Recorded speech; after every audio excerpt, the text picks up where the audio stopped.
On this episode of On Two Wheels, strafing the curvy canyon roads of SoCal and letting it hang in Sepang. This is a road and track test of the all-new ZX-10R. Well, we finally have a new ZX-10R. After all, Yamaha kind of kicked everyone's ass last year with that R1. And you know what? No one is more aware of that than Kawasaki. They haven't updated their superbike since 2011. But Kawasaki's got a new Ninja for 2016, and they say it's going to put them back on top. They're claiming a lot of improvements for this new bike, and I cannot wait to ride it on the racetrack. But right now, I got a plane to catch. Hit it! That means you're stuck with me. And, wouldn't you know it, a 2016 ZX-10.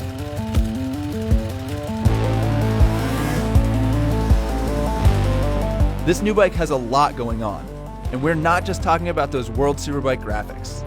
There's an ultra-sophisticated gas-charged fork, massive Brembo brakes, an updated engine and frame, quick shifter, a 5-axis IMU, and all new electronics.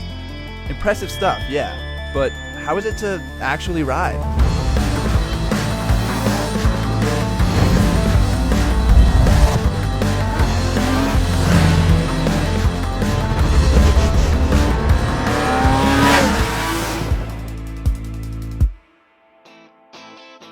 So, first impressions of the new 2016 ZX-10. You might think it looks familiar, and it is familiar, but they have changed a lot of stuff on this bike. The first thing that's noticeable, the seat height. They've raised it almost an inch, and the pegs have come up also, and it feels much taller in the back, whereas the old ZX-10 felt kind of slung out. If you compare it to, say, a BMW S1000RR, that bike has a real narrow seat, but it's very cushy and low in the rear. Whereas Yamaha's R1 has a really wide, stiff seat that's very tall. The Kawasaki's kind of in the middle. It's comfortable enough to ride on the street, but you feel like you'd be in command if you were on a racetrack. Another thing that seems familiar from the old ZX-10 is the really tall gearing.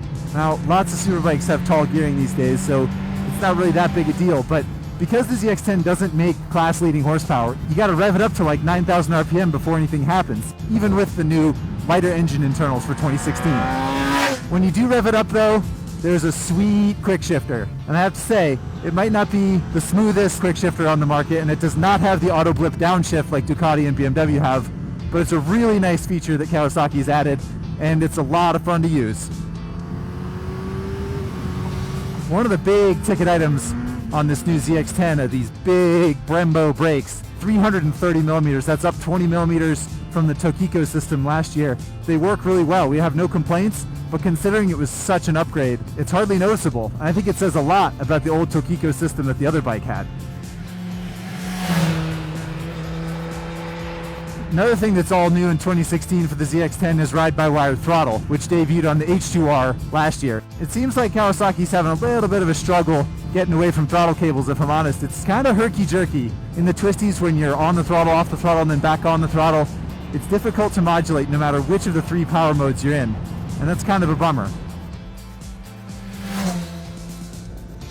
The ride-by-wire throttle might not be perfect, but Kawasaki did do a good job on some other things. The mirrors, for one, are really nice. They actually show what's behind you, which is more than can be said for some other superbikes. Also, the new styling. The new fairing in the front is much sleeker, and the tail is also much better looking. There's no two ways about it. It's totally awesome. It reminds us of the World Superbike, which is a great looking motorcycle.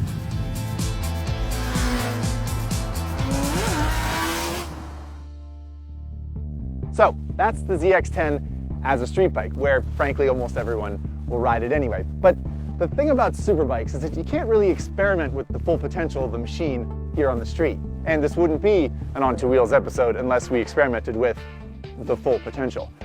For that, we're gonna need to go big. And it doesn't get much bigger than the Sepang circuit in Malaysia, which is where I get to push the new Ninja to its limits.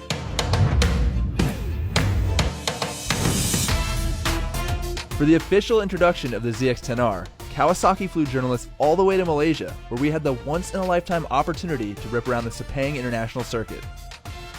Sepang is set right in the jungle. The track is 4.4 miles long with 15 turns and 2 half-mile straightaways. This is Superbike heaven.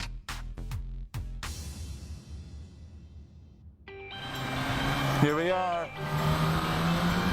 testing this bike on the same track that Jonathan Ray won in as part of his 2015 championship season. I've turned a lot of laps on the previous Ninja, and right away it was obvious that this new bike handles much better. It's both quicker to turn and a lot easier to flick from side to side. The ZX-10 has always felt great at corner entry, and with the new gas charge fork, it's even better than before. But one thing that's not noticeably better are the brakes. I don't know, Brembo's made a change to a more progressive, more user-friendly setup that frankly, I'm not super fond of. I want to know that I've got way more brakes than I need, as opposed to pulling the lever and thinking, hey, I could use a little more. The Ninja is rocking far more advanced electronics for 2016, and I was definitely happy to have wheelie control while charging out of Sepang's uphill turn 4. For the most part though, the bike didn't feel very strong, especially coming off of slower corners. And Sepang has 5 first gear corners. I gotta say, it doesn't feel any faster. It's actually pretty soft off the bottom. Does have a nice top end rush though. On the flip side, the quick shifter works great at the track, and that's a good thing because those straightaways are long.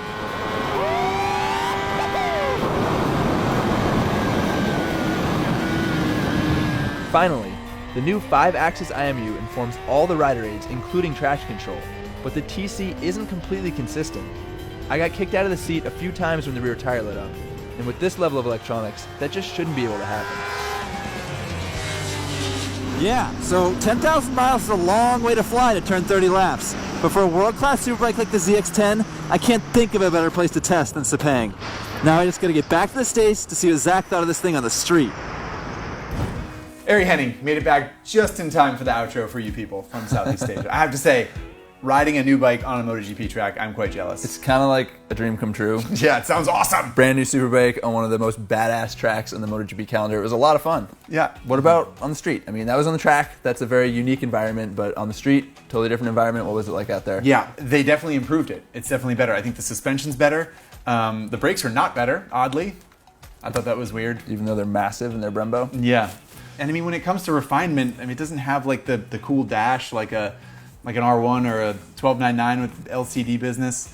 I don't know. It's kind of better than it was, but the bar these days set very, very high. Very high. So Kawasaki improved the bike, and we should say you're not going to have to bleed so much green either. They did not spike the price. Still around 15 grand for this bike, even though they added all the technology and they made improvements to the chassis. Yeah, they've done a good job. So rest assured that we are going to take the new ZX-10 and pull it together with all the other superbikes out there. We're going to go to the racetrack. We are going to burn a lot of gas. We're going to smoke a lot of tires, and we're going to figure out which one is the best superbike. Because you guys need to know, and we care about you. And that's a lot of fun. And it's fun, and we're curious. Yeah. But in the meantime, if you have questions about the ZX-10 or comments in general, please post them below, and we will get back to you as soon as we can. All right, that's it for this episode. Hope you enjoyed it. Stay tuned because we got a lot of cool stuff in the pipeline, and make sure you subscribe so you never miss out on any of the action. Sweet action! So people are going to comment, they're going to be like, you guys are freaking idiots. Kawasaki won World Superbike in 2015. You don't know anything. It's clearly the best bike in the world. They share a lot of DNA.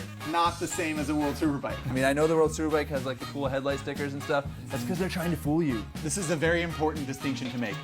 The bikes that you purchase are not the same as World Superbikes. And it is amazing that Kawasaki won the World Superbike Championship. They should be applauded for that.